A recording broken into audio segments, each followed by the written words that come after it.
중고등부 예배가 드려지기 전에 이렇게 지나가다가 한 학생들 대화 나누는 가운데에 이번 생에는 망했어 하면서 다음 생에는 잘해볼 테야라는 이런 음성이 쓱 들리더라고요. 다음 생에 없습니다 라고 속으로 하면서 지나가죠. 이건 우리 윤회 사상, 이렇게 돌고 도는 다음 생에 또 겁과 겁을 이어서 어떻게 태어나는가라는 거죠. 아니죠. 기독교 역사는 직선적인 역사가 아니라고 그랬잖아요. 목표를 정해놨잖아요. 천국이라는 소망을 딱 정해놓고 직선으로 쭉 가는 거예요. 그래서 과정만 있을 뿐이에요. 이렇게 돌고 돌지가 않아요. 지금 잘하지 못하면 끝나는 거예요. 거듭될 수가 없어요. 그래서 기독교는 과정이 중요하며 성장이 중요한 거죠. 도달하면 끝이다. 따라서 다음 생에 기회가 없다는 얘기를 하고 있습니다. 그 말은 지금 잘해야 된다는 말이며, 지금 돌아서야 된다는 말이며, 지금 고쳐야 된다는 말이며, 지금 최선을 다해야 된다는 말이죠. 결국 기독교 역사관, 이것을 우리는 다른 말로 뭐라고 얘기하냐면 구속사라고 얘기해요. 결론적으로 구속을 향하여, 구원의 구속을 향하여 이루어가는 예수 그리스도께서 정해놓으신 그 길을 향해 간다 해서 구속사라고 합니다. 구속사에 몇 가지 핵심적인 일들이 있었죠. 성육신이 있습니다. 십자가 죽으심이 있으셨고, 부활이 있으셨고, 승천이 있으셨고, 재림이 앞으로 있을 것이죠. 이 다섯 가지가 또 구속사의 가장 중점으로 이루고 있는 핵심 중에 핵심이에요. 뭐라고요? 성육신에서 오셨고요, 십자가 죽으셨고요, 부활하셨고요, 승천하실 하셨고, 다시 오시는 재림의 심판의 일들이 있는 거죠. 자, 성육신이라는 사건부터 본격적으로 구속사 역할이, 구속사가 쫙 진행되면서 기독교의 직선적 역사가 과정 가운데 본격적으로 자라나가고 있어요. 성장되고 있어요. 빠른 속도로 말이죠. 성육신 뭐예요? 예수님께서 인간의 몸으로 오신 거죠. 그래서 옷을 입었다고, 인간의 옷을 입고 오셨다라는 개념으로 성육신이라고 우리는 표현합니다. 인간의 옷을 취해 입으셨다는 말이죠. 대신 당신의 거룩한 옷을 벗어서 우리에게 입혀주셨다는 얘기죠. 우리가 입고 있었던 더러운 죄인의 옷과 예수님의 거룩한 옷을 바꿔 입으신 것이라는 얘기죠. 그래서 죄인의 신분에서 우리는 의인의 신분으로 바뀔 수 있었던 것입니다. 멸망해서 죽을 수밖에 없던 신분에서 살아서 영생하는 신분으로 신분이 변화된 거죠. 이게 다 죄악을 벗어버리고 거룩함을 입었기 때문입니다. 이에 베드로는 신앙생활의 여정, 구원받은 백성들이 어떻게 살아가야 될 것들을 고민하는 가운데에 베드로전서 1장 15절에서 먼저 이렇게 권면하죠. 모든 행실에 거룩한 자가 되라. 거룩의 옷을 입었기 때문에 모든 행실에 있어서도 거룩한지 살펴보라는 얘기예요. 거룩한 옷을 바꿔 입은 사람답게 모든 행실에 거룩함이 묻어나오도록 힘쓰라는 권면입니다. 옛 사람의 사리사욕을 벗어버리고 새 사람의 거룩한 옷을 입으라는 권면의 말씀이죠. 자, 오늘 우리는 베드로전서 2장을 더 묵상할 텐데, 어떻게 신앙생활의 이 직선적인 역사관 앞에서 얼마나 그 과정 가운데 신앙의 성장과 신앙의 자라남을 우리가 이룰 수 있을지 오늘 본문을 통해서 좀 배워보고 묵상했으면 좋겠습니다. 베드로전서 2장 오늘 읽을 때 1절에서 악독과 기만과 외식과 시기와 비방하는 말을 버리라 라고 권면합니다. 거룩은 찾아 입고 죄악은 벗어버리라는 성도들을 향한 베드로의 간절한 부탁으로 들립니다. 1절 저 끝에 나오는 버리다 라는 단어, 헬라어는 아포티템인데요. 아포티템은 옷을 이렇게 몸으로 집어 던지라는 얘기예요. 옷을 벗어버리다라는 의미입니다. 조심하라고 주의하라는 문자가 왔을 것입니다. 정신 바짝 차려라. 네. 악독의 옷을 벗어버리라. 예수 그리스도의 거룩한 옷을 입은 자들이니 악독의 옷을 버리라는 겁니다. 기만, 외식, 시기, 비방의 옷을 좀 벗어버리라는 얘기예요. 자, 옷을 벗으면 되잖아요. 간단한 거에 단추를 풀고 벗으면 돼요. 조심하라는 얘기예요. 어쩔 수 없어요. 우리 여기 끝날 때까지 여기가 제일 안전합니다. 옷을 벗어버릴 때 의지를 갖고 벗으면 되잖아요. 단추를 풀고 벗어서 버리면 돼요. 그런데 이 옷이 잘 안 벗겨집니다. 신앙생활을 오래오래 해도 잘 안 벗겨집니다. 아니, 새신자야. 아직 잘 뭣도 모르고 세상의 때를 많이 묻고 왔고 아직까지 세상에 더 익숙해서 거룩한 거 벗어버리려면, 아니, 이 더러운 악독들, 이런 더러운 것들, 악독, 기만, 의식, 시기, 비방을 벗어버리려면, 세상 것을 벗어버리려면 힘들죠. 근데 오히려 신앙생활 오래 해도 잘 안 벗겨지는 건 마찬가지인 것 같아요. 오히려 신앙생활을 오래 했더니 몸의 이상한 형태로 달라붙어 유착이 되어서 잘 안 벗겨진다는 얘기예요. 몸에 오히려 잘 맞는 것처럼 익숙해졌다는 얘기가, 이제 이게 편하게 돼버리는 거예요. 그리고 거울을 봤더니 제법 잘 어울리는 것도 같아요. 뭐가 말이죠? 기만과 외식과 시기와 비방과 악독이 잘 어울리는 것 같고 익숙해진 것 같다니. 좋지 못한 습관이 몸에 배워버린 거예요. 못된 것만 배워버리는 거예요. 이상하게. 좋은 것과 뭔지 아는데 이상하게 배워지는 건 못된 거예요. 그래서 이 옷을 벗어버리려면 뭐예요? 강력한 의지가 필요합니다. 결단이 필요합니다. 더 이상 비방하는 말을 하지 말아야겠다라고 머리는 알아요. 결단해야 돼요. 의지가 필요해요. 근데 입에서 자꾸만 뭐예요? 비방하는 말이 튀어나올 때는 어떻게 해야 되는 거예요? 후회해 하셔야 돼요. 아, 내가 왜 이걸 또 말해버렸지? 안 좋은 걸 아는데 입에서 튀어나와 버려요, 비방이. 속상해 하세요. 속상하구나. 그러면 뭐예요? 그 다음에 돌이켜야 돼요.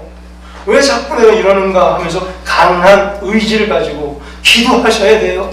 주님 살려달라고. 내 입에 자꾸 이상하게 비방의 말이 이렇게 튀어나오는지 모르겠습니다. 주님 나를 불쌍히 여겨달라고 기도하세요. 시간을 내고 의지를 갖고 제목을 정해서 기도하셔야 돼요. 혼자서 잘 안 되면 서로 좀 봐주셔야 돼요. 기만하고 외식하고 시기하고 비방하는 말은 성도들에게 어울리지 않는 옷이라고 합니다. 서로 잘 봐주면서 고쳐줘야 다 같이 살 수가 있는 것입니다. 시기하고 비방하는 거 잘 안 어울려 당신이랑. 앞으로 좀 그러지 않았으면 좋겠습니다 라고 서로 이렇게 격려하면서 돌봐줘야 돼요. 그래야 참된 공동체가 될 수 있는 겁니다. 그러든 말든 저 인간 원래 저래 하면서 내버려두는 것이 쌓이고 해가 거듭된다면, 그래서 세월이 두둑히 쌓이면 그 공동체는 다시 일어서기 힘들 지경에 빠지게 될지도 몰라요. 심지어 우리 인본주의적인 표현을 좀 빌려오자면 하나님께서도 손을 놓아버리게 될지도 모를 것 같은 생각이 막 들어요. 그래서 성경 말씀이 어때요? 그토록 권면의 말씀이 많죠. 보세요. 오히려 서신서들 있죠. 신약 성경에 있는 편지들은 대부분이 권면의 말씀이에요. 이렇게 해라, 이렇게 하지 마라, 이렇게 하면 안 된다. 주로 그래요. 왜 그래요? 왜 이렇게 권면의 말이 성경에 많죠? 그건 하나님의 의지의 표현인 거죠. 서로 돌보고 좀 고쳐보라는 직선적인 이 역사가 앞에 다시 회복돼서 돌이켜 다음 해에 거듭될 수가 없어요. 한 번 가면 끝나는 직선적인 역사관의 과정 가운데 성장하지 못하면 끝나는 거예요. 다음 생애에 해보겠다 없다는 얘기를 하고, 어떻게 해서든지 교회를 살려보고자 하는 하나님의 강력한 의지라는 것이, 그것이 성경 전체의 간절함으로 녹아있다고 저는 봅니다. 2절을 보니까 베드로는요, 순전하고 신령한 젖을 사모하라고 이어서 권면하고 있습니다. 그 앞에 중요한 단서를 하나 제공합니다. 어떻게, 뭐같이, 뭐처럼 갓난 아기들 같이, 갓 태어난 신생아들 같이 이렇게 사모해봐라. 뭐를요? 순전한 젖을, 그리고 신령한 젖을 말이죠. 신생아들은 어때요? 아무거나 먹을 수 없죠. 엄마들 신생아 낳고 어때요? 좋은 모유를 먹이려고 본인이 먹는 음식도 신경 쓰고 약도 신경 쓰죠. 본인이 잘 먹어야 좋은 젖이 나와서 아이를 잘 먹이죠. 아무거나 아이 입에 막 넣어줍니까? 아니죠. 신생아들은 아무거나 먹을 수 없습니다. 불순물이 섞이지 않은 깨끗한 음식을 먹어야 돼요. 그게 순전한 젖이죠. 그리고 신령한 젖을 사모하라고 이어갑니다. 아니 젖이 순전한 젖은 깨끗한 젖은 있는 게 알겠는데 무슨 신령한 젖, 영적인 젖도 있습니까? 그럼 뭐야 이게? 비유라는 거예요. 약간 여기 영적으로 해석할 필요가 있다는 거죠. 따라서 여기 아기는 누구예요? 실제 응애하는 아기라기보다 누굴 빗대어 말하는 거예요. 여기는 새 신자죠. 신앙생활 얼마 되지 않은, 한지 얼마 안 되는 새 신자를 비유하고 있는 것이 분명해집니다. 즉 뭐래요? 새 신자처럼 신앙생활 하라는 얘기예요. 그래서 무럭 잘하게 하라는 거죠. 오늘도 잘하고 내일도 더 잘하고 일주일 후는 더 잘하라는 얘기예요. 1년 후에 더 잘해서 이만큼 가 있으라는 얘기예요. 잘하는 신앙생활을 해야 한다는 거예요. 자라나는, 늘 새신자의 마음으로 신앙생활을 해야 함을 이렇게까지 강조하고 있는 거죠. 못된 거 먹지 말아라. 순전한 음식 먹어라. 신령한 음식 먹어라는 얘기예요. 이상하게 못된 거 막 배우죠. 교회에서도 마찬가지예요. 해가 거듭될수록 이상한 채널에 서서 이상한 계통에 서서 눈치 보면서 그 라인에 서서 못된 것만 배워가는 사람들. 순전한 음식만 먹고 잘 자라는 거예요. 내가 속한 그 단체가 거룩한 단체인지 못된 단체인지, 내가 진짜 거기 서서 거룩해지고 성장하고 좋은 모습으로 본보기가 돼서 서는지, 이상하게 못된 것이 연결돼서 사람들에게 손찌검 받고 있는지를 고민해보라는 얘기예요. 아니면 어떻게 탈퇴해야죠. 도망가야죠. 그 채널에, 그 라인에 서 있으면 안 되는 거예요. 같이 못 되져요. 못된 거 먹지 말고 순전한 음식만 잘 먹어야 한다. 그래서 자라날 수 있는 거예요. 그래야만 자랄 수 있고 성장할 수 있다는 거죠. 이게 핵심인 거예요. 오늘 자라는 것이 핵심인 거예요. 계속 자라라는 얘기예요. 매일매일 성령 안에서 변화받아서 성장하고 또 성장해서 자라가라는 얘기죠. 1절과 2절은 비교로 되어 있잖아요. 이 비교를 통해서 우리 모두가 참 신앙인이 되어가는 과정, 직선적인 기독교의 역사 속에서 성화되는 과정 속에 두 가지가 분명해져요. 뭐예요? 버려야 될 것과 사모해야 될 것. 즉 못된 것과 좋은 것. 못된 버릇 들면 안 되는 게 1절에 있고요. 좋은 거 사모해야 될 게 2절에 있어요. 여러분 뭘 사모할 거고 뭘 버리실래요? 버려야 될 것은 뭐예요? 1절에 너무 잘 나와 있죠. 악독. 그냥 악해요. 독이 많아요. 사람이 평안하지 않고 늘 독설에 차있고, 기만, 삐딱하고 외식하고 겉과 속이 틀리고 남을 시기하고 비방의 말을 꾸며서 말을 막 전달해요. 비방합니다. 나쁘게. 버리래요. 못된 거래요. 이게 있으면 잘할 수가 없대요. 사모할 것은 뭐예요? 순전한 거, 깨끗하고 맑은 것들, 그리고 신령하고 영적인 거. 어느 게 영적인가 우리도 알죠. 판단해보면 어느 순간에 영적인 걸 아실 거예요. 여기서 이 두 개를 통해 올바른 신앙생활의 자세와 태도의 방향이 정해집니다. 태도가 정해져요. 신앙생활의 자세가 정해지는 거예요. 권성수 목사님은 이런 신앙생활의 태도를 강조하면서, 태도가 영어로 attitude예요. 태도가 바로 쓰면 고도가 높아져. altitude예요. 고도는 높이, altitude고 태도는 attitude예요. 바른 자세로 신앙을 하면 금방 높이 설 수 있다는 걸 강조해요. 신앙생활도 자세가 중요한 거예요. 그래서 누구랑 같이 누구 밑에서 누굴 뭘 배워갖고 자라나는가가 중요한 거예요. 그럼 1년, 2년만 돼도 신앙이 쑥쑥 들어서 이 고도 altitude가 이렇게 높아질 수 있는 거예요. 근데 못된 것만 배우면은 20년, 30년, 50년 지나해도 아무것도 잘하는 게 없는 거예요. 분명해지죠. 버려야 될 것, 악독과 기만과 외식과 시기와 비방과 사모해야 될 것, 순전하고 신령한 것이. 갓난 아기들 같은 자세와 태도로 선한 얘기예요. 올바른 신앙생활의 태도 분명히 있어요. 추구해야 될 것이 있어요. 순전한 것을 추구해야 되고 영적인 것을 추구해서 자라나가는 태도 앞에 서자는 얘기예요. 이미 다 알아서 닳고 다른 사람의 모습을 해서는 절대 올바른 신앙을 가질 수도 없고 성장할 수가 없어요. 뭐 물어보면 다 알아요. 그 사람 이미 글른 거예요. 다 닳고 다른 사람은 글렀어요. 직선적인 이 신앙 앞에 잘할 수가 없어요. 다 아는데 뭘 멈춰있는 거야 이 사람은. 수많은 경험 속에서 모든 것을 다 깨달아 아는 듯한 세속을 초월한 듯한 수도승의 모습을 해서는 절대 신앙의 성장을 이룰 수가 없는 거예요. 신앙생활을 몰라야 잘하는 거예요. 아니 어떡하는 거지? 아니 어떻게 해? 집사님 어떻게 해야 돼? 자꾸 물어보는 사람이 계속 쭉쭉 자라나는 거예요. 오히려 세상 속에서요 힘든 모습 그대로 나오세요. 아픈 것 일부러 감추려지 말고 부족하면 부족한 대로 나오지. 있는 모습 그대로, 여리면 여린 모습 그대로, 상처받았으면 상처받은 심령 갖고 그대로 나오셔야 돼요. 일부러 속으로 삭히다가 계속해서 썩어 문드러지면 안 되는 거예요. 갓난 아기들이 뭐예요? 내가 지금 배가 고픈데 엄마가 피곤할 테니까 내가 속으로 삭히자. 내가 지금 배가 아픈데 나 때문에 엄마가 걱정할 테니까 내가 이거 아픈 걸 티내지 말고 울지 말자. 속으로 삭히자. 갓난 아기가 그래요? 그럼 얘는 죽어요.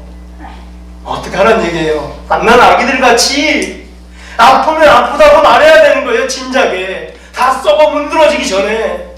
배고프면 배고프다고 해야 되는 거예요. 난 배고파요. 그래서 어디가 아프고 어디가 부족한지 엄마가 알아야 돼요.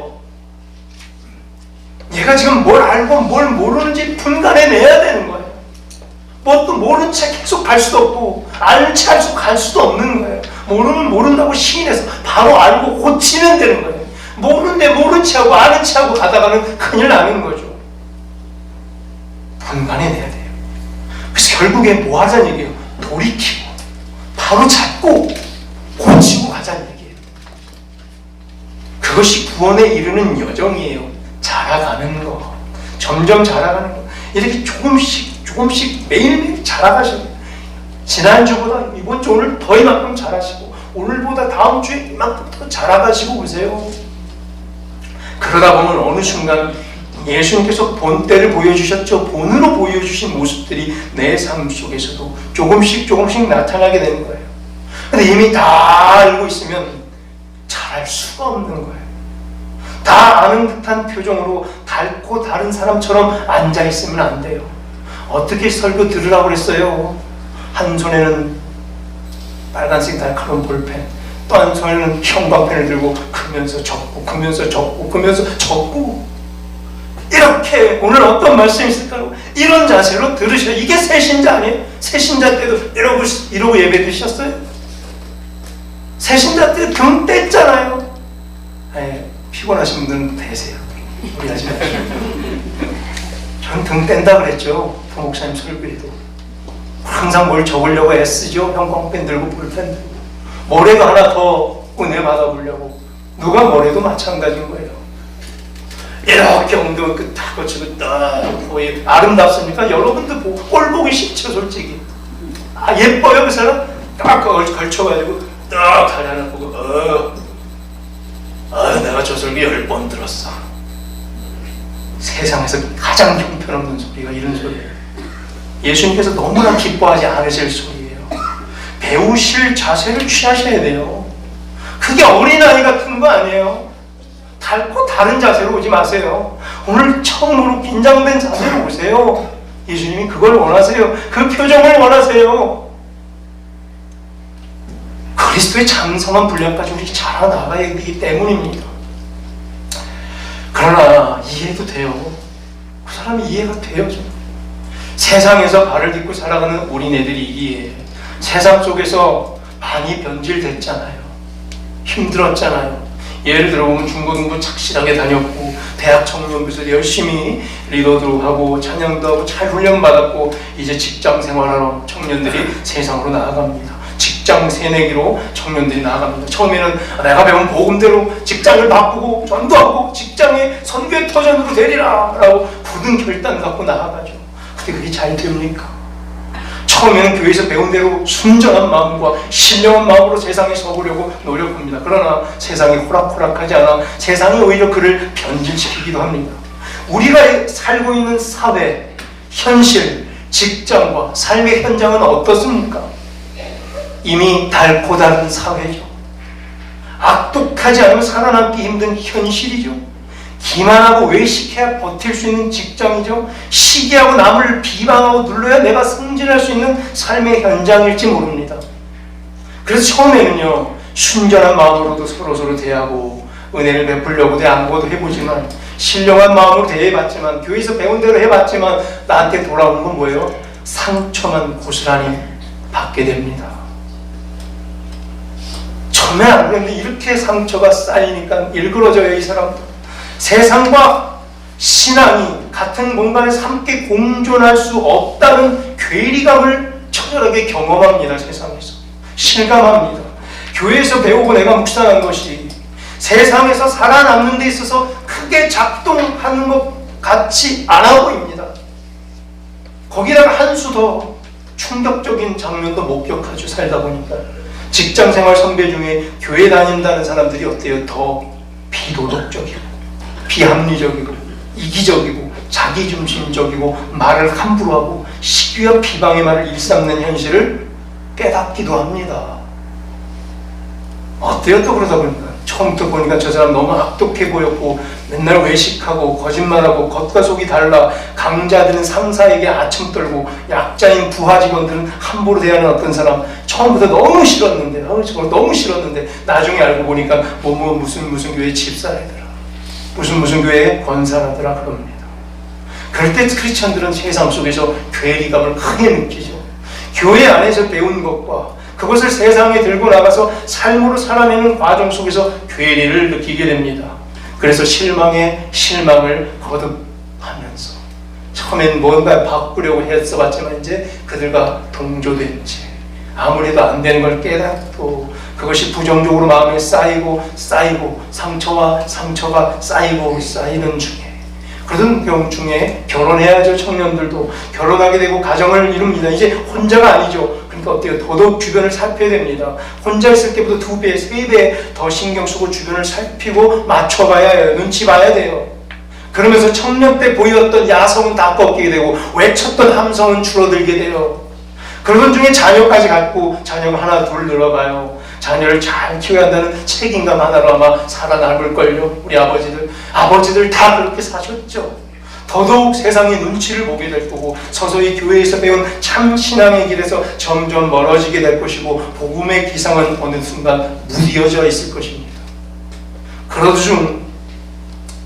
중 어느 순간 자신의 모습을 보니 모든 악독과 모든 기만과 외식과 시기와 모든 비방하는 말이 삶의 모습 속에 가득 차 있고 나한테 그게 자연스러워진 것을 느끼는 순간이 있을 것입니다. 그런데도 바꾸고 싶지 않은 거예요. 그리고 교회에 와서는 교회 안에서 그 모습이 고스란히 나오게 되는 거죠. 세상에서 치어본 자의 아픔을 들고 세상에서 힘겹게 살아남은 자의 상처와 피곤한 모습을 들고 교회에 서게 되고 신앙의 여정에 서게 되는 거예요. 그래서 자기가 청년 시절에 그렇게 싫어했던 신앙인의 모습이 어느 순간 내 몸에 촥 달라붙어 있는 것을 발견하게 되는 거예요. 악독과 기만과 외식과 시기와 비방의 옷을 입고 있는 내 모습, 그리고 그것이 잘 어울려 보이는 내 모습, 그 모습을 보며 신기하게도 자신의 모습이 이렇게 잘 유착되어 있는지 그렇게 나빠 보이지도 않는 것입니다. 그래서 그 옷을 벗어버려야 한다는 것은 머리로는 알지만 잘 벗어지지가 않는 것입니다. 의지와 결단을 가지고 벗어버려야 되는데 익숙해져서 어느덧 몸에 배어버리게 됩니다. 이때부터는 뭐예요? 옆에서 누군가 외치는 게 싫어지는 거예요. 옆 사람이 너 그 옷 벗어라. 잘 안 어울린다. 라고 말하는 사람이 귀찮아지는 거예요. 악독을 버립시다. 기만과 외식과 시기와 비방을 버립시다라는 설교에 젊었을 때는 크게 도전받고 아멘 하며 결단과 의지를 보였는데 이제는 그 설교가 거슬리는 거예요. 혹시 우리가 이런 모습으로 앉아있는 것인지 점검해 봐야 되죠. 상대방을 볼 때 더 잘 보이죠. 우리 가끔 그런 생각들 합니다. 어떻게 이렇게 안 변할 수 있을까? 좀 지긋지긋하네. 참 지긋지긋하게도 변하지 않는구나. 그 앞에 저 인간 그러면서 말이죠. 하면서 서로를 대하고 있을는지 모릅니다. 그럴 때일수록 우리 서로 좀 솔직해지십시다. 이해해 주십시다. 내 모습이에요 결국. 그게 내 모습인데 저 사람한테도 보니까 더 화가 나버리는 거예요. 그래서 더 뭐라 그러면서 자기 자신을 오히려 꾸짖고 있는 거예요. 아니 어떻게 그럴 수 있어? 그래서 나의 더 쫙 달라붙고 있던 그 지긋지긋한 모습에 더 소리를 지르면서 상대방에게 뭐라고 그러고 있는 거예요. 그래서 서로 이해해 주십시다. 그만큼 상대방은 더 아플 겁니다. 내가 뭐라 그러면 태어난 척 해봐도 속으로 더 속상할 거예요. 안 좋다는 걸 아는데 뭘. 내가 상대방을 향하여 그런 모습들이 나올 때, 악독과 비근과 시기와 외식이 나올 때 눈살을 찌푸리는 동안 그 상대방은 살점을 도려내는 아픔을 느끼고 있을지 모릅니다. 2절의 말씀처럼 구원에 이르도록 자라게 하려는 여정을 우리 다 서로 기다려 주어야만 합니다. 여기서 분명히 해둘 게 하나 있어요. 구원은요 단번에 이루어져요. 구원은 그리스도를 믿는 믿음으로 말미암아 단번에 이루어집니다. 예수 그리스도의 은혜로 말미암아 그 은혜로 믿는 믿음으로 말미암아 사망에서 생명으로 단번에 옮겨집니다. 요한복음 5장 24절에서 분명히 말씀하고 있죠. 우리 함께 읽어보겠습니다. 요한복음 5장 24절입니다. 내가 진실로 너희에게 이르노니 내 말을 듣고 또 나 보내신 이를 믿는 자는 영생을 얻었고 심판에 이르지 아니하니 사망에서 생명으로 옮겼느니라. 아멘. 이미 영생을 얻었고 끝났어요. 믿음으로 말미암아 말이죠. 그리고 사망의 생명으로 이미 옮겨져 버렸어요. 단회적이요. 끝! 이미 옮겨져 버린 거예요. 구원받아 버린 거예요. 믿음으로 말미암아 말이죠. 이건 바뀌지 않아요. 그러면 오늘 읽은 2장 2절의 베드로전서요. 구원에 이르도록 자라난다는 게 무슨 말입니까? 열심히 자라가야 나중에 구원받는다는 겁니까? 행위를 잘 이루고 열심히 최선을 다해야 구원받는다는 것이 아니라 구원은 이미 끝났어요. 그럼 뭐예요? 자라가야 한다는 것, 이건 뭐죠? 구원 이미 받은 백성들이 구원받은 백성답게 세상에서 살아가면서 비록 치이고 비록 힘들고 비록 좌절할지라도 또 일어나고 또 일어나서 그리스도의 장성한 분량까지 성장하며 자라가는 것을 의미합니다. 따라서 이 말씀 보면 참 성도가 앞으로 해야 될 것은 분명해집니다. 직선적인 이 역사관에서 우리 모두가 해야 될 것은 분명해졌습니다. 뭐예요? 자라가는 거예요. 점점 자라가고 성장하는 것입니다. 어제보다 오늘 더 성장하셔야 돼요. 다음 주에 더 분명히 성장해갖고 오셔야 돼요. 5절에서처럼요, 예수님께서는요, 우리 모두가 이렇게 신령한 집으로 세워지게 되길 간절히 바라고 계십니다. 신령한 집. 야곱이 자기 집을 세워보려고 했었어요. 라반의 집만 매일 외삼촌의 집만 세우다가 이제 내 집은 언제 세워봅니까? 라고 자기의 집을 세워보며 그 집이 신령한 집이 됐고 그 집이 이스라엘 집이 됐고 그 집이 하나님께서 경영하는 하나님 나라 백성의 집이 된 거죠. 신령한 집으로 세워갈 때 야곱의 인생길 어떻습니까? 비참했어요. 좌절과 또 좌절이었어요. 그렇게 힘겨운 인생을 야곱 살아가면서 어떻게 했어요? 계속 성장하고 또 넘어지고 또 성장하고 또 성장했어요. 야곱이 잘된 이유가 뭐며 야곱이 이스라엘 이름을 바꾸고 계시를 받고 이스라엘 집안에 아비가 된 이유가 뭡니까? 그는 고칠 수 있었어요. 뭐가 부족한지 깨닫고 빨리 고쳐 먹었어요. 그 이상한 옷들을 벗어버렸어요. 못된 옷들을 알고 깨닫고 벗어버리는데 야곱은 빨랐다는 거예요. 그래서 하나님께서 야곱을 들어 쓰셔서 야곱의 집을 거룩한 신령한 집으로, 거룩한 집으로, 이스라엘 백성의 집으로 삼으셔서 당신의 경영을 맡기신 거예요. 야곱에게. 5절 끝에 또 뭐 있어요? 거룩한 제사장 될 때까지 신령한 집을 세우고 그 집을 다스리는 거룩한 제사장들 우리 모두 다 되기를 간절히 소망합니다. 그렇게 자라가십시다. 성장하십시다. 구약에서 이스라엘 백성들의 죄 문제와 투철하게 싸워가는 거룩한 제사장처럼 말이죠. 우리 가정들 신령한 집을 세우고 거룩한 제사장들이 다 돼서 죄와 맞서 싸워야 되는 거예요. 그러면서 자라가시라는 얘기예요. 이제 말씀을 맺겠습니다. 마지막 절인 10절을 보면요, 우리가 누군지 분명히 알 수 있습니다. 그리고 우리가 뭘 해야 되는지, 이 직선적인 구속사의 역사관 속에서 우리는 뭘 해야 되는지. 전에는 뭐예요? 백성이 아니더니 이제는 하나님의 백성이라는 거예요. 이제는 긍휼을 입은 자라는 거예요. 이런 표현이 굉장히 많이 나오죠. 성경에. 특별히 서신서에서 많이 나오죠. 갈라디아서에도 수없이 말했고 에베소서에서도 바울이 수없이 말했죠. 어떤 표현이요? 전에는, 그리고 이제는. 전에는 그랬으면 여러분 바뀌시면 되는 거예요. 그리고 이제 지금 고치시면 되는 거예요. 지금 고치시면 되는 거예요. 전에 비록 그랬으면 내가 지금까지 했던 게 있지 하고 끝까지 가면 죽는 거예요. 전에는 그러면 안 돼요. 이제는 고치셔야 되는 거예요.